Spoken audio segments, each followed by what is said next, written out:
It's been a long time coming, the return to TV screens of the Charly Boy Show, a program which offered an opening for ventilating the worldview of a lot of Nigerians on the lower rungs of the social and economic ladder. It focused on the needs and aspirations of the Nigerian in the street. And as Nigeria continues to approach another general election early next year, the man behind it all, quintessential entertainer, Charly Boy, has decided to take the same platform to the streets to magnify the voice of the man in the street. Real gold does not fade. Who are you not to have obstacles? You know what my values are? Consistency, audacity, and tenacity. African parenting is too hard on the children. The internet, some people don't have joy. Their mouth is bombs. I'm a very successful man. I can beat my chest and say that. For me, I'm not carrying about things of the world because it's just mere things. Because you're a fool. Exactly. And for you to invite me for your program, I'm also a fool. We are one of the most hardworking people. I know that. They don't know that. I've gone above on comparison. Jim hasn't done nothing yet. He's still a cross-dresser. The first is that I don't want to have kids of my own. Marriage can't be for everybody. You can't take the title for the rich to give to the poor. Success get many recipes. You will never fucking see me fall. The Charly Boy Show will be right.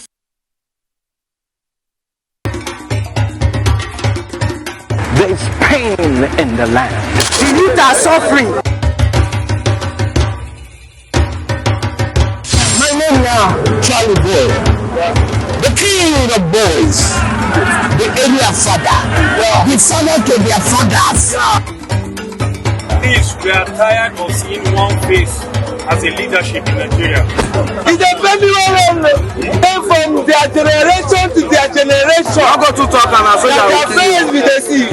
Wow! Because this is getting worse in Nigeria. They kidnap my father, kidnap my brother, kidnap my daddy younger brother. They carry students, they carry everything. We can't continue with this type of mess. Look at the survivors everywhere and they are still suffering. Well, what a time to be alive at a time of heightened tension in the polity. Another period of renewal of political leadership in Nigeria, and a moment which political watchers say must call for sober reflection from every true patriot. What manner of leaders must Nigerians elect during the 2023 elections? And come to think of it, what has been the plight of the critical mass of Nigerians after almost 22 years of unbroken democracy? One voice has been crying in the wilderness for years, the voice of Charly Boy Oputa, a musician, entertainer, and social crusader who has been championing a crusade for Nigeria's ghetto dwellers for many years. He now joins us to have a conversation alongside the American filmmaker Mike Stiles, who will join us later, who is currently working on a biopic of Charly Boy. Good morning, CB. Area father. Yes. Good morning. Good to have you with morning. How are you guys? We're good. How have you been? Well, I've been around, but I've been taking it easy. Right. But yeah. So Charly Boy Show is returning. Yes, so. Correct? I guess so. Tell us about it. Because I was one. Of course, you know that I was a big fan. You know, in those days, and I thought that. You know, that was like a large pool of content that just basically disappeared. You know, yourself and, you know, Tunde Obey, and then at the time it was just you and everything. What should we expect? And in what form will it come now? Do you want to shift, you know, slightly? You know, like the buzzword. CB, do you want to shift slightly in this way? You said because of the camera. You know, like the buzzword for Charly Boy Show in those days was anything can happen. So expect the unexpected, you know. So I guess, I guess that's what viewers will see. But a little more gothic, a little more, you know, Charly Boy Show had so many segments that could be cut out, and you know, you can turn it into a show. You know, it's like a lot of shows in one show. And then it was like a breeding ground for, big artists, A-list artists of today. Yeah. It was their breeding ground. They passed through Charly Boy yeah, show. they passed through the Charly Boy University. Wow. Yeah. So it's a good thing. And because I've always wanted to do TV, so being away from it for this long, I just feel like, that could get my groove back. That's right. One more time. That's right. I mean, I sense that something like that will happen when you had that beautiful, elaborate birthday party last year. After COVID and everything, Yeah. So I knew that something was coming. But Charly Boy Show and the Street Yarn, what was the... No, they're different shows. Okay. Street Yarn is just about the common man on the street, from neighborhood to neighborhood. You hope that Charly Boy will visit your neighborhood, and talk about the things that affect the ordinary man on the street, okay? And whether you're up there or you're down here, it's the same frustration in the system that affects us all. And that's why, like, nobody know my for Lagos here. Sure, you know. No, the people know that. She's very normal. Okay.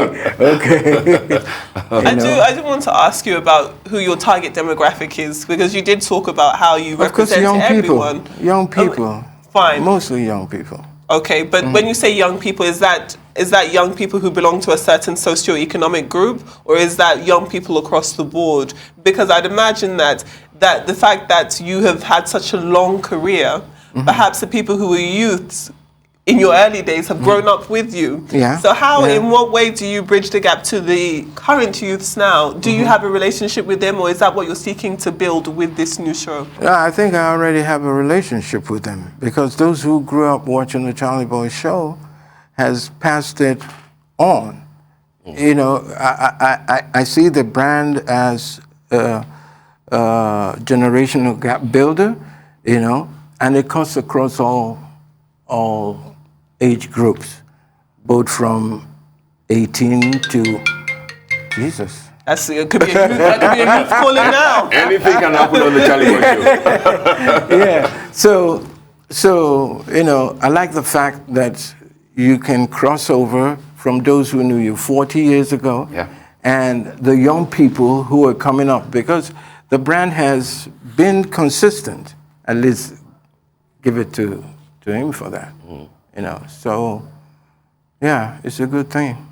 I like the fact that the Street Yarn is coming, and I want to tie that to your popular buzzword that nearly became like a movement, our Mumu Don't Do.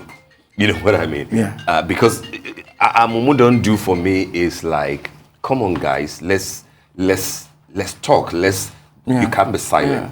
Yeah, which was important when the NSAS happened. Yeah. If you recall, there was this dichotomy between I don't want to say your generation, and Adefemi's generation, or the younger, who felt that, this is the first time that the youth are getting their voices back. But then Mumu Don't Do has always been about speak out, Sorosuke, don't be frustrated. So I think that maybe that's one thing that will drive the Street Yarn, so that people can talk, people can offer their opinions and speak to authority. Is that the way that it will be packaged? Of course, because it's about what is troubling the common man.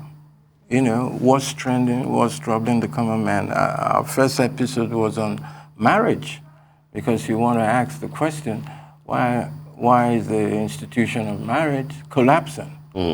Because people ain't getting along with each other anymore. Okay, so many marriages crashing. So it's whatever trends and whatever is of concern to the common man. That's what we talk about. But I like the show for the fact that it's spontaneous. It's not scripted. Okay. I can land in Ajegunle, I can land in Surulere, I can even carry my scooter, go Abuja, okay? Yeah. But once I see people, we just set up and then we talk about whatever is bothering them at the time. Wow. I mean that's good. I picked that from, the clip that we showed, the first episode about marriage. Yeah. And you said something about the fact that marriage can't necessarily be for everybody. Of course. You have to have the right temperament. Oh, really? Which is what I would like you to talk about a bit. Your good self and Lady Diane over the years. 45 years. 45 years. Yeah, can you bloody years? Wow. One smell, one person, one face. Oh my God! Oh my God! It's so hard work. What's the secret? What will you tell those who might be struggling in their, marriages? 45 years is no small thing, and people say that sometimes you lose the spark at some point. Yes, that's true. That's true. How did you? I've been battling with that. Wow, that's true. Tell us about it. Well, I think marriage is all about friendship. If you can connect to somebody who connects to you, I see the boy in me connecting to the girl in Lady D. Yeah. It's about friendship, it's about communication, it's about mutual respect and space. Yeah. You understand? It's about understanding, but above all, it's about wisdom. Because there ain't no marriage that comes, problem-free. There's no such thing. Okay, so you have to constantly work on it, and the only way to do that is by constant communication. Yeah. Okay? How you engage. If you're in it together, as per we want to make this work, and you're working at it, obviously you're going to have hitches here and there, but because you're constantly communicating, it makes it better. Working as a team as opposed against one another. Okay, so it's a lot of work, and like I said, like you pointed out, sometimes you can take your spouse for granted. You can take things for granted because see finish don't enter the matter, So at that point, you need to know how you both are going to do yourself to be able to at least revive what's there. But it's about that feeling, okay, we all die here. Like a lot of people ask me, okay, Charly boy, you've been married to the same woman for 45 years, you must love her. I say, I don't know what love is all about. If not that one for William Shakespeare, Romeo and Juliet, and Ninsambu, I don't know about such things. But I do know about commitment. That if you say you want to do something, and you put your mind and your soul to it, most likely you'll get it done. And I wanted to say it because I saw my parents get along together, regardless of the challenges. I've always seen two of them together. So when I was marrying and remarrying and marrying, I've been married about 3-4 times. I kind of forget, To the same woman? Or when you say you've been married about 3 or 4 times, what do you mean? 2 different women. Okay. My apologies, because sometimes, especially when a relationship has been long, people say it lasts that long because you kind of remarried that same person. I just wanted that clarity. Yeah, but I've remarried this one about 4 times too. Okay. Okay. All right, team. Oh my God.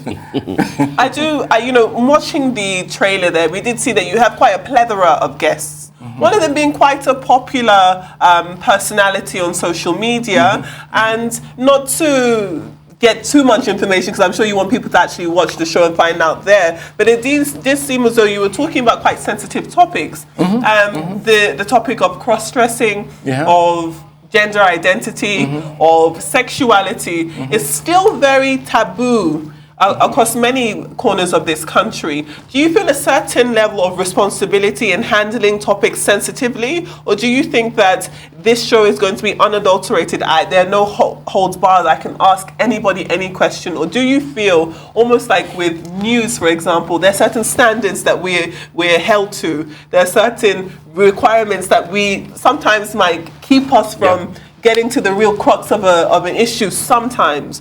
Are you bound by those same limitations, or would we expect that the questions that viewers already have that haven't heard? That is Bobrisky there. That is Bobrisky there, which is exactly what I was talking about. Angel there. Yes. So, you know, when it comes to topics like that, how do you handle it on your show? I like the fact that I can make people talk. People like to talk to me. People like to confide in me, even strangers. I don't know why. But I guess the reason is because they can trust me. You know, I wouldn't judge anybody, you know. I don't care if I'm judged, but I wouldn't judge anybody, yeah? So they talk to me. And, did you see that? What was that? Did you see what just went by? What just, tell us what. Woody. Punk. What's really? I'll be there if I know. So, CB, Charly Boy. Do you know I'm lost? We still haven't determined what worry is. You know, with Charly Boy, yes, anything can happen. Expect anything and everything. No, one spirit was just passing by, so I just plucked it. A positive one? What was it trying to do? The spirit. Ududu Bariba. The butterfly. The butterfly? Yeah. Okay. What do we do with it? You don't understand now. The thing don't pass. Is this part of the mystique of the Charly Boy and the connection, as they used to say in those days, to the Illuminati? I got you there. That is all bull. Oh my God, yeah. You wouldn't want to respond to that, I know. What? Illuminati, waiting to be now. People where they bring light, and NEPA people. Who them be? I don't understand though. Which kind of question be that? Steve. So you're not a member of a secret cabal, a very powerful secret people. Cabal? If people like make them no go work for their money, they do secret cabal. Take this one, chop this one. I don't know nothing about that. All I know about is hard work. Yeah, that's what my daddy taught me. Hard work, focus, consistency, tenacity.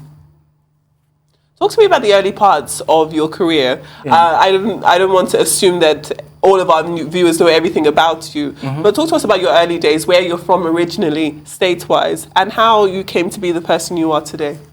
I come from a middle-class family, you know, from a small village called Uguta in Imo State, you know, but I grew up in River State. I was born in Port Harcourt, you know, in the early 50s, and I come from what I would call a middle-class family, you know, and there was a lot of love, you know. I had a few siblings, an elder sister and an elder brother at the time, and I was just a spoiled brat. Oh, so you're the youngest. You're the baby of the family.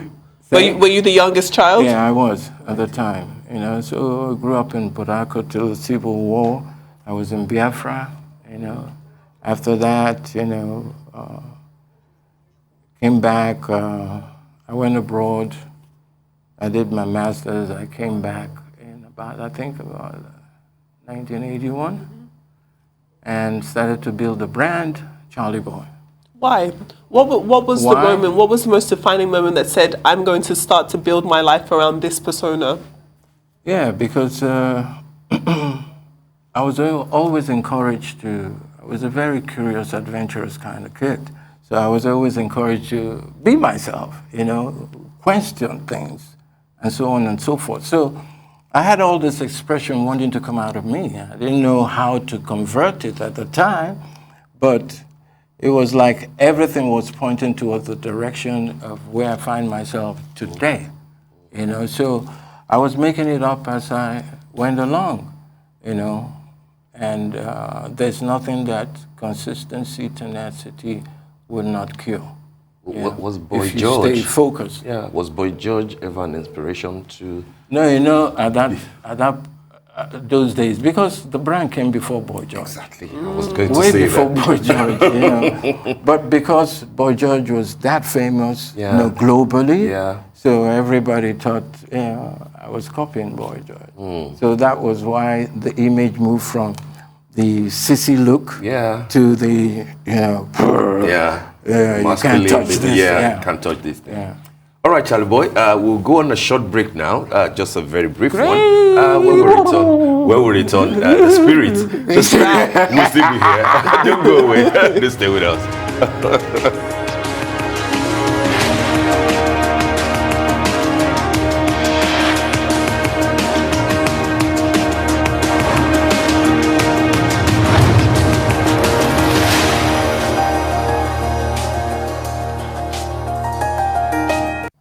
Thanks for staying with us. Good to be back with you. Charlie Boy is still here, and we'll be, of course, continue with the spiritual part of things, isn't it? How many spirits have we, witnessed while we went on break? Linda. Yeah, Linda. Ududubariba. Yeah. There was no spirit of fella. No, but now that one are the original Chris. We come bomb many Chris. We come past Chris. Say you understand? Charlie boy, let us leave the spirit for a moment. Okay. I would like you to talk politics. Because why you want okay, let us talk Nigeria. CB, this is important. Let us talk Nigeria, because when you be street yarning with young people, you will see, of course, that the direction will point at the type of country that we want in 2023. And there's no way that we'll get there without those that we are entrusting our lives into, those who will run the country. And the jokes that have been, that have been shared lately about your using, your picture with pictures of other politicians who claim certain age, and then people will say, look at Charlie Boy at 71 going on 72, and then blah, blah, blah, blah.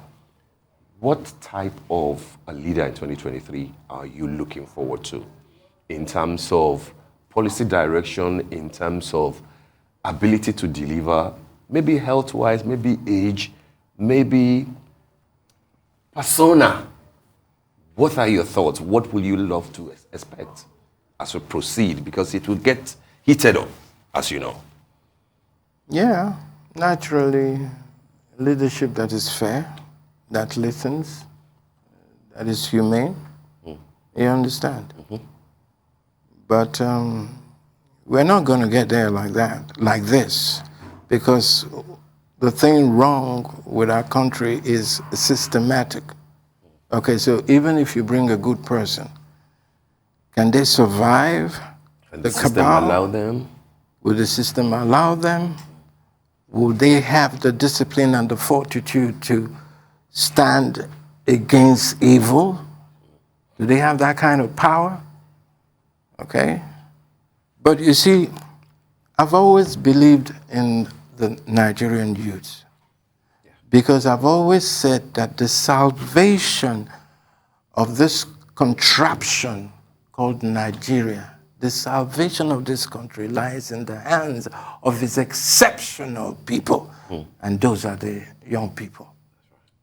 As per the people I saw, Lekki Toll Gate, the people that put all that together,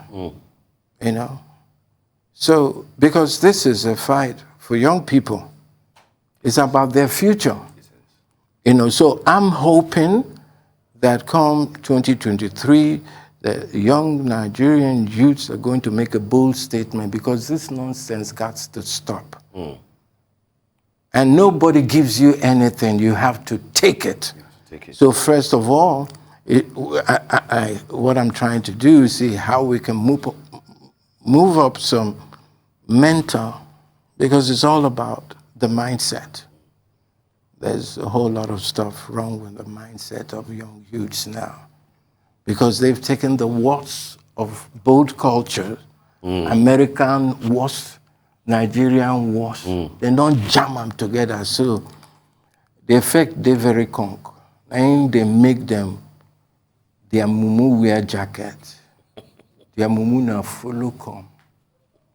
But like I said, the salvation of this country lies in the hands of exceptional people, and I've seen them. I've been privileged to meet young, exceptional people. Otherwise, explain to me why when guys leave the shores of this country and they go to foreign land, how they excel in foreign land. That means there's a particular winch where they worry people for this country. And it all starts from the head. Because once the head is rotten, every other place is poto. I mean, that's an analogy that people use a lot, especially if you think of a fish. The fish rots from the head to the tail, right? So if you're using the Nigerian political space as an example of that, what you're saying is that the rot is starting from the very top, meaning the presidency. Poto everywhere. And we are in an election cycle. Within a few weeks, we'll have a bit more clarity as it pertains to political parties and their candidates. What role do you think you're going to play as a Nigerian citizen in that process? Do you have your PVC? Do you see yourself voting come next year? Before Uncle. I didn't hear a yes or a no. Before Uncle, I said before Uncle. You know here what I talk. What does that mean? Look at this. What does it mean? Before Uncle. Explain, Steve. No, you. No. Steve can tell you. Go ahead. Now, what it means is that obviously, of course now. Yeah. You understand? What was the question again? If you have your PVC and if you'll be voting in the general election, if that's your plan. Of course now, because what's going to win the war? You see, young people have been made to believe that there ain't nothing they can do, to stop the bad ones from having their way. Okay? And it's so sad that a lot of young people are buying into that. Because I say I believe in young people. I believe in the youths of this country. They don't see their number. They don't see the use of the social media space. That they are the ones occupying it. They don't see their strength. And this is what I try to always point out, that listen, don't beat yourself down, because you guys are greater than you think. And that is why my job as an area father is to unite all the different warring factors to come together and try to retrieve their stolen future. That's what I do. So you'll be voting? Of course, now I go vote now. Who are you likely to vote for? Now that one will talk here. No be now. No be now. I'm still looking at the clowns that are coming out. Wondering, the clowns. There are a lot of clowns, a lot of comedians, coming out. So I still watch this thing. Clowns don't spend 100 million, do they? Easily. We know the kind of clowns now. These are bad clowns. Thief clowns. These are riffraffs. These are thugs. These are gangsters. These are people who wouldn't stop at anything for what they want. Usually what they want is just out of greed. You want to carry the whole world that you can't even spend, that your generation, what kind of sense is that? So, Seun Kuti is reviving his father's movement of the people. It's a good thing. Are you likely to lead a movement at some point? I've always led different movements now. So which one are today? Politically speaking. Politically, what I want to can do? What? My job as a father is to guide young people. That's what where I'm at right now. Yeah, I may look good and all of that for my age, but I'm no spring chicken. At least my body, they talk to me now, beg. I was going to ask so, it's your Steve. I was going to ask you now. Femi, do you know what I mean? I mean, he's sitting here like body. Yes. But then he's in his 70s. Do you know what I mean? Yes, you ride your scooters, you do all those and stuff. Yeah. But then lifestyle talk. How are you able to to have this in terms of you, physique, you know, health, and we know that you are not necessarily, you know, theological. If it's a lifestyle thing, you know, you are in the fella league, if I can say that. How did you manage to, you know, to get to this point health-wise? Well, first and foremost, I come from a very good stock. 50% of it is about coming from very good genes. The rest 50 is about lifestyle. Okay. No overdo yourself. Says the man who rides his scooter every day. Do in moderation.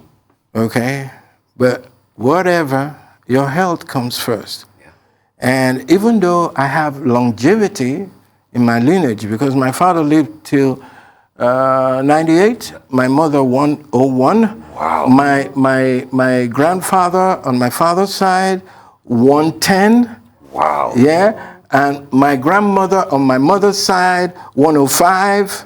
Wow. So, but I don't take that for granted. So I watch what goes into my mouth. Yeah. I don't abuse my body. Though I have one very bad habit. I want to confess. So I just pray that God will help me to, you know, because something must kill a man. Absolutely. At some point. So, you know, my addiction to nicotine, I don't like. Oh. That's one aspect I don't like about. But every other thing. Are you working on it? Yeah, I'm working on it. I remember one time I quit for about 8 years.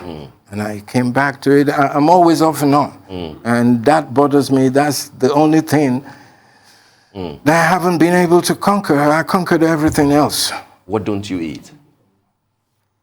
I just eat right. I'm being ordered as per what to eat, how to eat. Even in the gym, I'm being bullied in the gym, yeah, on a daily basis. All righty. Wow. Yeah. All right. Area Father, thank you so much for a beautiful, you know, discussion, and thank you. Wish you thank the you for very having best. me. You know, thank you. Thank you for having me. Wish you the very best for the return of the Charly Boy Show and the Street Yarn. Of course, we know that many of your fans will be looking forward to it. It's strictly digital for now, isn't it? Yes. All right. Yes. No problem. All the best. Thank you very much. Thank you so much. Yeah.